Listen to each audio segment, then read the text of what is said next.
I'm Kelli Lemon. And I'm Michael Paul Williams. And welcome to the After the Monuments podcast, where we look at events and news about race in a historical context and see how, too often, history repeats itself.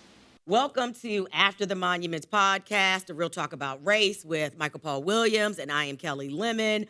Today we are getting into a very topical discussion about Virginia's broken promises, Michael Paul, and some things have happened recently within this state that we can kind of talk about in a way that can have a national impact because these areas or these decisions have a national impact to them. So from Pharrell Williams and the Something in the Water Festival versus Virginia Beach and what that means to the state of Virginia, to Montpelier and some of the decisions that they have decided to make that basically they kind of almost reneged on a little bit. You can remove the kind of. Okay. To some promises that are being kept, actually, with St. Paul. Mm-hmm. So let's start with Pharrell Williams and his issues with Virginia Beach. So Something in the Water Festival was created by Pharrell in Virginia Beach specifically because Virginia Beach was such this place for Black people to gather during certain holidays for celebration, especially HBCUs and just the whole vibe that was happening in Virginia Beach with the music scene, the culture scene, and things of that nature. Virginia was so excited when he bought it. 2019, and the energy was dope. The commerce was great. Like, it just brought this sense of we brag differently in this state. And when he says that something is in the water, depending on where you are in Virginia, how you took that may have been differently, right? Mm-hmm. I took it as us being the birthplace of Black culture, of American culture, with 20 and odd Africans literally and unfortunately being enslaved at Fort Monroe, right, across the water from Hampton, Virginia, and the first Black American, which is named William. His name is William, and that's the Tucker family, and then how that all transcends to how Black culture spread throughout the nation. Mm-hmm. Unfortunately, and kind of giving context, Pharrell's cousin was killed by the hands of police on the ocean front at Virginia Beach. Pharrell did not like the way that it was handled and intentionally moved the festival to D.C. on Juneteenth weekend as, I guess, a protest against the city of Virginia Beach. It would seem. Let's start there, Michael Paul. Virginia just can't get out of its way. Can't get out of its own way. We take one step forward, we take another step back. Mm-hmm. 2 steps forward, 2 steps back. The context that you spoke of in Virginia Beach is an unhappy one in that we did have Virginia Beach as a gathering place for Black college students, Black fraternities and sororities, and it culminated with the Greek Fest event in 1989, if I'm not mistaken, that exploded into all sorts of police intervention and chaos and it just violence. It just a bad scene that you could see brewing leading up to it because there was a sense of unwelcome, a sense that we, are we really wanted here? Mm-hmm. A lot of that kind of conversation. So, but in Virginia Beach, and if you're my age, you couldn't go to Virginia Beach when you were a child. Virginia Beach was segregated. So it was still trying to kind of throw off that rep as a place that was not particularly welcoming to us. Buckrow Beach was where Blacks were welcomed in in Tidewater. Mm-hmm. Yeah.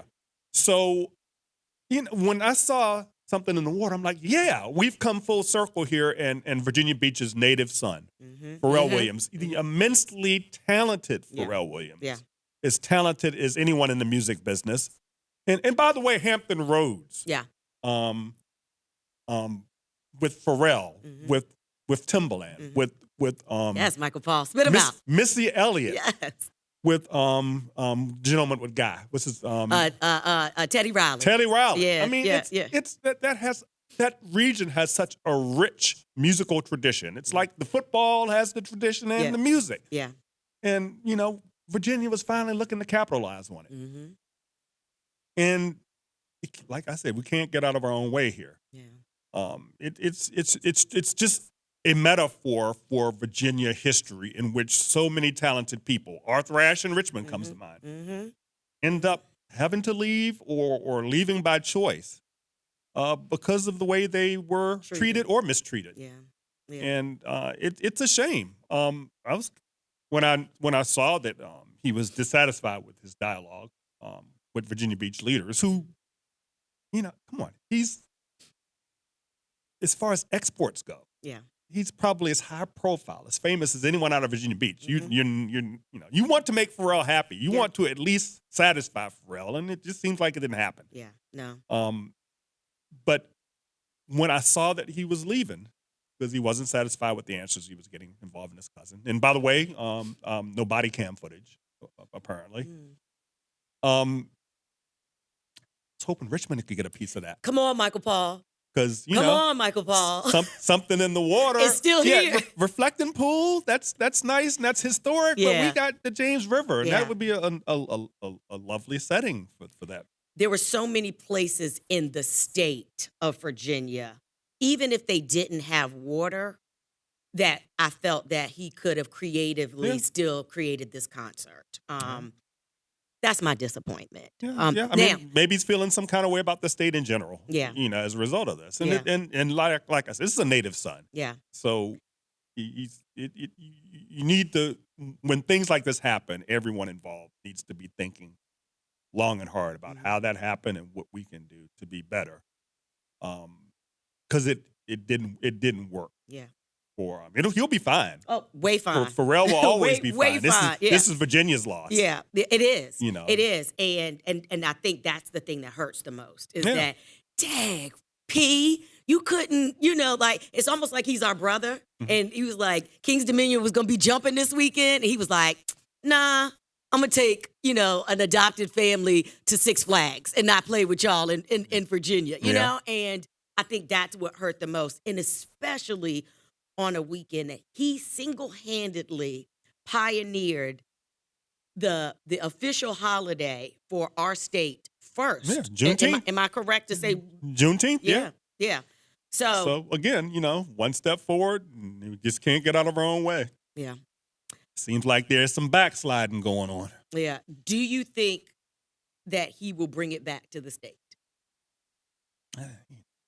It'll probably be insane up in D.C. Why would he? I mean, it'll take a lot of fence mending, I would think, for him to bring it back.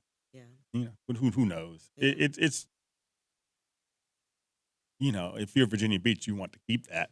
You want to do everything you can to keep that, and it just it felt to hear him talk, he felt like he was blown off. Yeah. Politely blown off. How did he put it? I sang about a house without a roof, but I'm being politely shown the door. Yeah. And we ain't happy. Yeah. I hope that he does bring it back just from a commerce standpoint. I would love, and I'm putting my tourism hat on a little bit, but I brag about this state. I want people to come visit this state, because again, they pour into the dollar. I mean, they pour their dollars into the state. So I'm a cheer for a Virginia return in 2026. Yeah. When we celebrate that big milestone in 2026. it's that's our power is in our buying power. And, if you, what price can you put on respect? Yeah. And, he suffered, his family suffered a trauma. So how he handles it, how he chooses to handle it is how he chooses to handle it because that's his family. Yeah. We just thank him for creating a concert because he didn't have to do it. He Yeah. didn't have to create this at all. And as we all complain and are sad and disappointed, he don't have to do it. Yeah, So could have been a feel-good story. yeah, Woulda, coulda, shoulda. yeah. Story of our lives. Real quick, After the Monuments is proud to thank Team Henry Enterprises for their support of our show. Team Henry Enterprises is a Black-owned contracting firm specializing in office, retail, medical, multifamily, and higher education construction of all scopes and sizes. In the wake of the George Floyd protest, Team Henry is the very firm contracted by the city of Richmond to take down the Confederate monuments in Richmond and by many other municipalities to remove other Confederate monuments around Virginia and throughout the Southeast. Learn more about Team Henry and how they can help your community rebuild, renovate, or design at teamhenryent.com. Some other promises that were broken happened up 64 a little bit, though. Yeah. And so we are talking about Montpelier. Yep. James Madison's estate in Orange County. Yeah. James Madison being the 4th president of the United States and the father of the Constitution. Mm-hmm. Tell the audience that may have no idea about what's happening at Montpelier, the promises that they made and the promises that they now have taken away. Yeah. Well, Montpelier had been a very intentional and in some ways trailblazing in exploring the history of enslavement at what, after all, was a plantation. James Madison's estate, his plantation. They didn't, and this is a conflict. The history. I mean, we see the same thing we've seen the same thing at Monticello, mm-hmm. where historically, a history like that would be whitewashed. Mm-hmm. We're talking about presidents, and Mm-hmm. we're not going to delve into all that ugly. But Montpelier for several decades, has been very enlightened. Its archaeology has focused very much on unearthing the history of enslavement Mm-hmm. on that site, and to a lot of kudos. And it established a tremendous working relationship with the descendants of the enslaved there, its staff at Montpelier. Mm-hmm. And all of this culminated with, in June 2021, the board of the Montpelier Foundation voting to share power equally with the descendants of the enslaved, to have a cohort on the board composed of descendants of the enslaved. You said this was when? June 2021. Not even a year ago. Like we're shy of a year. Yeah. Okay. Yeah, it was, you could all kind of file it away as part of the continued moment of racial reckoning. Mm-hmm. And this, the museum world, was like, oh, this is tremendous. And people say this sets a template for how other museums and organizations and sites such as this can engage and share power and create an environment of equity. Mm-hmm. So it was a great thing. Yeah. A great thing. And in late March they rolled it back. They just couldn't work it out. And the crux of it was you have the Montpelier Descendants Committee. This is the group that was kind of charged with being the representative of the descendants. Mm-hmm. And the board majority was kind of like, we want to put our own descendants on the board. Now, that's not really parity. Okay, yeah. I want my black people on the board, Okay. not your black people. Wow. And that's the crux of it. And we're like, no, what is, you don't get to choose our. And, this, of course, was facilitated by some descendants, a few, who aren't feeling the Descendants Committee. You know how that goes. Mm-hmm. So descendants of white Montpelier versus descendants of black Montpelier, is that? I mean, I just want to make sure I'm also understanding. No, the descendants, the descendants are all have black blood. Okay. But you have a group, an organized group, the Montpelier Descendants Committee, and you have the board majority took it upon themselves to appoint a black descendant who is does not think the committee should exist, does not think the Montpelier Descendants Committee. It's an adversarial relationship. Okay. So they wanted the right to pick an adversary of this organized group of descendants that, through agreement, would represent the descendants. So, and that would cut into the ranks of the descendants who were on the board. Yeah. So, in theory, say you'd have 8 descendants and 8 other board members. But if the board majority is picking off their own descendants, it's not real power sharing. Because I've got my black people on my team, so we're not really sharing power. Yeah. And they just could not reach an agreement. And the majority of the staff, it seems, because they've been putting out statements, including the some of the leadership on the staff, cast their lot with the Descendants Committee. They said, we support them. We want you to live up to the agreement. The National Trust for Historic Preservation has also cast its lot that way, saying, you need to handle this. This is, and they own the estate, but there's some sort of co-stewardship agreement that I sense kind of ties their hands in handling it. So, Montpelier Foundation fired a bunch of its staff. Fired a group of its staff, some of its probably most decorated, respected on a national level staff. Just fired them because they were taking sides with the committee and they were being outspoken about it. And the board majority and the board chair did not like that. So, you have gone from being the toast of the museum world. Yes, you've been doing this work in partnership with the descendants of the enslaved, and now you are sharing power with them in the running of this organization. This is great. This is a national model. Eyes on Orange County, Virginia. This is a national model for how museums and institutions such as this should operate. They've gone from that in less than a year to, what are you doing? It's like Jim Crow 2.0. Or you're walking all this back. It's kind of, and then I'm getting some emails from folks saying, don't think this is the only place where this is going to happen. That they think a lot of places are going to roll back their commitment because, not 2020 anymore. And I mean, and I'm not trying to dummy this down at all, but you're telling me something as simple as just pick a descendant from this descendants appointed board to come and be on this side with us. It was part of an agreement that the Descendants Committee would be the recognized body to pick the descendant. As it should be. I mean, you can't have power sharing but then have the board majority reserve the right to put its kind of black people, the black people that agree with our point of view, who are going to vote with us, who happen to be descendants, on the committee. That's not, you've gamed the system if you're trying to do that.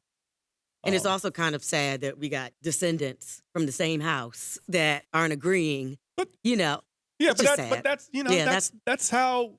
That goes back. That's how we do. For how long? That goes back. We got. Gabriel got dimed out by.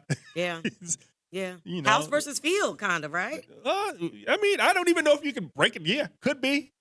But I don't even know if it breaks down that neatly. But there's always that. There's always been that dynamic. We have it. We see it in the highest halls of power in this country right now. If you catch my drift, our skin folk ain't always kinfolk. Not always kinfolk. All right.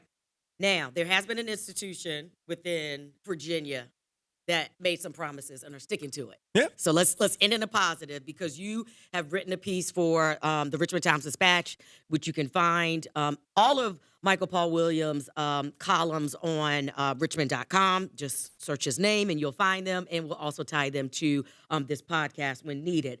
But talk a little bit about what's going on at St. Paul. St. Paul's Episcopal Church in downtown Richmond, right up the street, right across from our state capitol. Very historic church. the former quote unquote Cathedral of the Confederacy. Yep. Jefferson Davis worshiped there.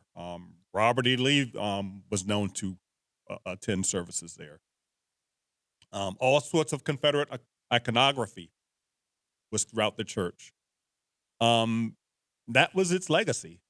And in over the recent decades, they've made a journey from a place that was steeped in Virginia's systemic racism to a place that tried to make amends. Mm. And but after Dylan Roof walked into that Bible study at Mother Emanuel AME Church in Charleston, South Carolina, and murdered 9 churchgoers, 9 black churchgoers, white supremacist Dylan Roof. After he did that, that created a measure of shock in the St. Paul's Episcopal Parish here, which is a predominantly white parish, and jolted them to a level of introspection and contrition and just a desire to acknowledge its history and do better. And they've removed some of the Confederate iconography, not, maybe all of it, not entirely sure. They've been very intentional about exploring and documenting their history, including the warts of racism. And it culminated with this liturgy called the Stations of St. Paul's. And you have to see it. I can't do it justice in the description. Okay. But we're talking 14 stations that represent, they're like 2 by 4 foot silhouettes. Okay. That represent the history of St. Paul. Starting, they go from the slave trade and its role in the slave trade, through their all sorts of symbols, including African Adinkra symbols, that were paper cut by Janelle Washington, who's a wonderful paper cut artist, and from Richmond. And it's so intricate. I can't do it justice in describing it, but it just goes through the whole history of St. Paul's, including its role in racism in Richmond. It's in more recent years, its role in trying to be about reconciliation, and it ends with the 2 churches, Mother Emanuel in Charleston and St. Paul's, images of them. It's powerful. It's very powerful. I mean, you described it. I mean, I got it by you describing it, but I definitely want to see it, and hopefully we can throw some images up, in this podcast, so those that are listening, all over can see it as well. Yeah, the church will, through June 5th. The church will be open to visitors from 10 a.m. to 4 p.m. on Mondays through Thursdays, and different times on weekends, to see this. And actually, they have a thing where they have booklet with prayer and history, and you can just, they will take you through the station, and read prayer, read a passage, a biblical passage, and relate it to the history of what you're seeing in the panel. And I'm told, it just for me to see it, I've not been through the march, but I'm told it's quite moving to experience. Until June 5th. June 5th. And will it go somewhere after that? Where will it, no, the Valentine? No, this is actually bonus time. It was supposed to just be up through Lent. Oh, okay. And I think it was so well received that they decided to extend it into June. After that, they will put it away until presumably, from what I was told, next Ash Wednesday, next Lent. Okay. I think it's going to be a Lenten season regular exhibition. Yeah. But I would highly recommend that people check it out. It just as a work of art, it's unfathomable that someone and it's not actually cut from paper. It's cut from I think it's called Tyvek.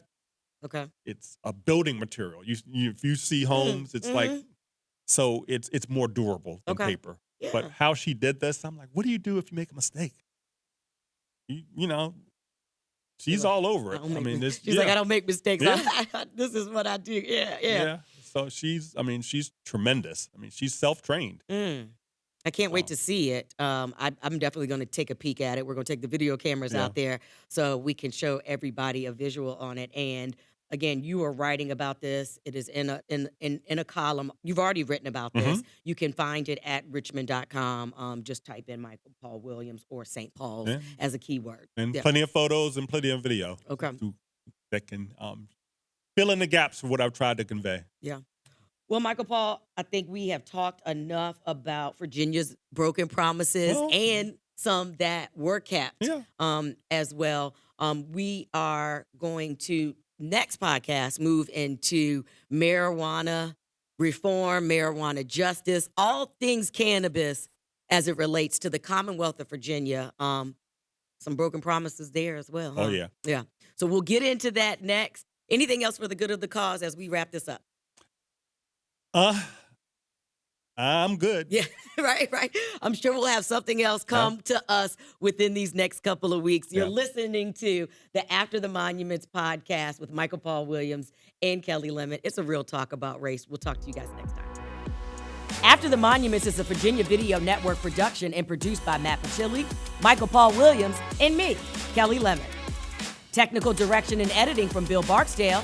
Executive production from Paul Farrell, Diane Salvatore, and Paige Mudd. Will Royer provides studio support. Our artwork is by Krishna Mathis. I'm Kelli Lemon, and we'll see you next week on After the Monument.